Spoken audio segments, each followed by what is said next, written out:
Hey, payday. You want payday?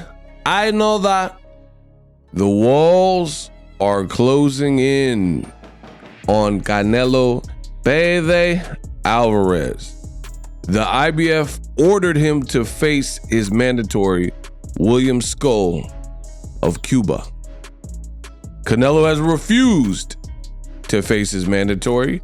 It is now being reported that Canelo Alvarez will instead vacate his IBF belt, which means he will no longer be undisputed. And it's pretty. It's so pretty. The news is in. Let me give you guys some news you can use. I tweeted out this. Make sure you follow me on Twitter. Canelo Alvarez no longer undisputed. Canelo is planning to relinquish his IBF super middleweight belt rather than face his ordered mandatory William Skull of Cuba. Canelo has been undisputed since 2021, where he beat Caleb Plant for that IBF belt. He already had unified titles, going the Eastern European route, basically. So he's been undisputed for several years, unscathed. That stops now. Listen, shout out to the IBF, Daryl Peoples. The IBF, I would say, out of all the sanctioning bodies, they're pretty consistent, where if you don't give just cause and a good reason as to why you shouldn't be fighting your mandatory, or you're not hurt and getting a medical exemption, they gonna get you. The IBF gonna get you. I mean, we seen it when Errol Spence, everybody that Errol Spence was supposed to fight on his way up, going the IBF route, he fought. People even ducked him, like Konstantin Ponomarev, right? And avoided him. Even Abel Sanchez pretty much admitted that his fighter, Konstantin Ponomarev, wanted no parts with Errol Spence Jr., right? Errol Spence stayed true. The champion at the time in the welterweight division was Kell Brook. So basically, realistically, with the chocolate right hand brownie, it was Kell Brook from Sheffield, don't you know? In my fight with Triple G, I had a chocolate right hand brownie and an uppercut, right? Realistically, Errol Spence, he stayed laser focused on the mission, and then Kell Brook, even though he moved up for whatever foolish reason Eddie Hearn and him came up with, he moved up to face Triple G Golovkin. Hell no, guys. Hey, Max's punch is nothing. It's tick. It's nothing, right? That was a stupid fight. And I told you it was a stupid fight. I'm not a fan of rapid weight class jumping, and it don't make any sense to me. Where I'm from, I'm old school boxing. I am boxing. Subscribe to the channel. Didn't make sense. I told you it didn't make sense. And he fought him, got beat up by Triple G in the end, broke his orbital, but then he still had to fight Errol Spence Jr. Now he delayed it because he got a medical exemption because Triple G messed up his eye, and he had, the documentation or whatever. So he reached out to the IBF, but after that, he still had to, once that time elapsed and he went through the proper recovery time, his next fight was another tough fight with Errol Spence, who went over to the UK. Hey, start that cat man down. Yeah, definitely. I do believe I beat Kell, definitely. And then he went over there and he beat Kell Brook's other eye. So the IBF, that's an old fight. That was like Errol Spence not even a champion anymore, about to move up to a new division. So it's showing you that was years ago. And Errol Spence, he's continued to be a name in the sport of boxing, but that was many years ago when he fought Kell Brook. At this point, probably like 2019, I want to say off the top of my head. So the IBF for years has been pretty much like this. You got to fight your person, and if you don't, you don't. So Canelo, he deserves to have to make the tough decision. In fact, I will say this, I don't even know what took so long. Like Canelo Alvarez, out of all fighters in the sport of boxing, he seems to get the utmost beneficial doubts and opportunities to hold on to belts without fighting mandatory. I understand he's a cash cow. He make money in the sport of boxing, but rules are rules. And it's very unfair. See, this is part of the problem with boxing. You got a guy like Canelo who's made a ton of money in the sport. He has a ton of businesses and he's reinvested his money back in the sport of boxing. All things that are good. Like, this is what you want to do. You want to make it and then keep it.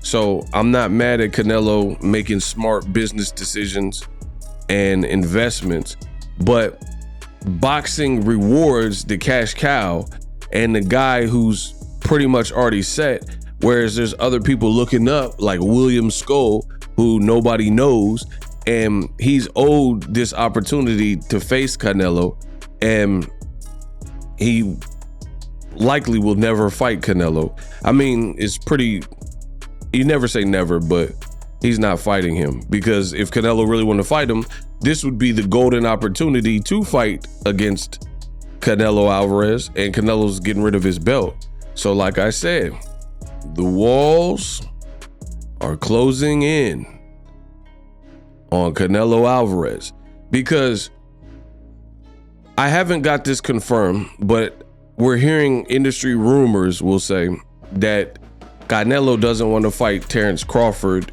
even with Turki Al-Sheikh saying he wants to make the fight. Again, I got to do some more research. Don't quote me on that. But some of the industry insiders are saying Canelo's already shot down the Crawford fight. Let's be clear. We got to be clear here. He's already shut down the fight and said, no, no, no. It don't. He said, no, no, no more times than Destiny's Child. No, no, no, no, no. Ain't fighting Bud. He already told you he don't want to fight him because he said it's me assuming all the risk, and I understood that.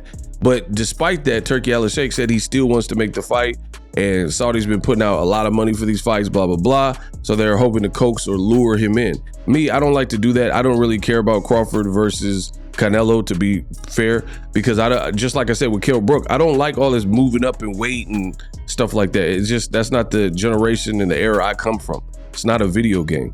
Like, you know, Jake Paul versus Mike Tyson is cool, but this is a 20-something-year-old, 20-some-odd man and a guy who's almost 60. So it's like, I get it. I understand how these fights come about, but you know, it's not necessarily going to be my favorite deal. Yeah, it's going to get some exposure, stuff like that, but I prefer like just more meaningful fights that need to happen and the natural. It's like I grew up watching a lot of National Geographic, Animal Planet, so I like those animal shows. And unless there's like food is scarce and times are lean, animals don't go outside of their like ecosystem under most scenarios. Like if you have a herbivore or an animal that eats plants, it's not going to be carnivorous and start hunting wild dog and eating meat. That's just not what they do, you know? Or if lions don't like the taste of human, they're not going to go out of their way to start eating humans in most situations. You dig? And that's what I love about the Animal Planet. It's very regulated. Like deers or whatever, they eat what they want to eat. You know what I mean? And they usually keep to that. And it's this whole like hierarchical situation. Boxing, however, is like the Wild Wild West, where people treat it, especially in 2024, they're treating it like a video game, where they want to see a guy move up 2 and 3 weight classes, like Canelo fighting Jermell Charlo. I really have very little interest in most of those fights. Like, again, I'll watch it. This is my job. This is what I do, but I don't want to see these fights. Canelo's been a champion at super middleweight, undisputed. He's been a champion longer, but from the undisputed, the Caleb Plant fight 2021, and he ain't defending against nobody that's a super middleweight. Jermell Charlo, not a super middleweight. Even there's rumors that he was gonna fight Jermall Charlo, not a super middleweight. We already seen you fight the brother. Jermall Charlo is inactive. He's had one fight. He's getting DUIs. Like, who wants to see these fights? Then you get a guy like William Skull from Cuba, undefeated, and he's been a long time mandatory. Canelo needs to get stripped. Because for real, and shout out to Kamal Oz. He's the one that told me to make this video. So if you're enjoying the video, hit the like button, and you guys can say thank you to Kamal Oz, because he's the one that's been helping me follow this case, and he's the one that urged me to do this video. But all in all, William Skull and others, these guys need these opportunities. These guys need these looks in order to really be relevant. Like, a belt can change certain guys' world. Now, people frequently hear me say on my channel, belts don't matter. The belts don't matter. I still believe that. But I've also said this, and I've always said this. The belts don't matter in general, but depending on your level and how much money you're making, the belts matter in some situations to that individual. So it's a case-by-case basis. A guy like a William Skull or an unknown guy, a belt could change their world, and they can put them from this tax bracket to the next tax bracket, because they can say, hey, I'm a champion now, right? But a guy like a Gervonta Davis, Ryan Garcia, Canelo, these guys are making so much money, the belts aren't going to affect them. And I've said this, Ryan Garcia, he came in overweight, 3.2 pounds heavy in the Devin Haney fight, and just blew it off, didn't try to make the weight, said he'll pay the little comp penalty money, and kept it pushing, because he knew a victory over Devin Haney is far more important than, you know, fighting for the title. And I told you guys this. But in certain situations, like a William Skull who's unknown, him getting a Canelo fight, an opportunity with an IBF strap, you know, that could change his whole world, if you will. So I'm not mad at this. IBF, again, I appreciate the fact that they're typically pretty consistent across the board with their rules and enforcing their rules. If you don't fight your mandatory, then you get got. They just stripped Terrence Crawford and made Jaron Boots Ennis the champion.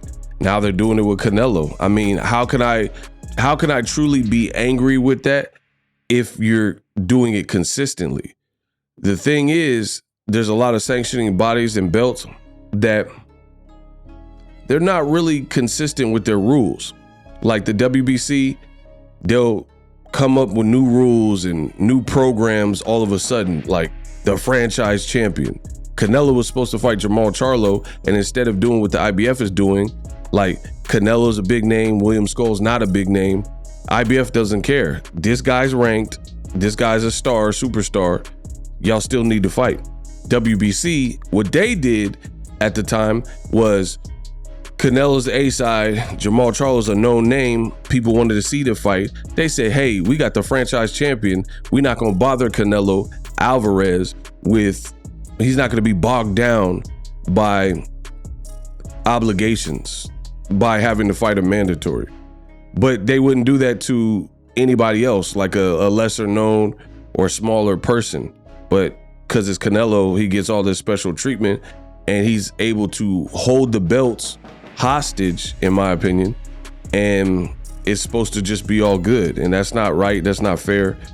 Rules need to be rules. If the speed limit on the freeway is 65 miles per hour, but you only pulling over Boxing Ego because I'm 69 miles, but then other people are speeding by at 80 miles per hour and you don't care, then we got a real big problem, because rules need to be rules. So that's the latest. Canelo's giving up his belt. Walls are closing in. He's saying he doesn't want to fight Crawford from what the industry sources are saying. He doesn't want to fight his mandatory William Skull. He's looking like he's lost a step. He already got Munguia out of there. David Benavidez is the fight the world wants to see. So who are you going to fight? If it's no Crawford, no William Skull, who are you going to fight? And if you drudge up Jermall Charlo, given his situation and the fact that he got stripped of his title at 160 and they gave it to 160 now champion, his name is Carlos Adames, that's going to look bad for Canelo. But we'll see how it plays out. Subscribe for all your boxing news, because you know in your heart I'm the best in the business, and it's not even close.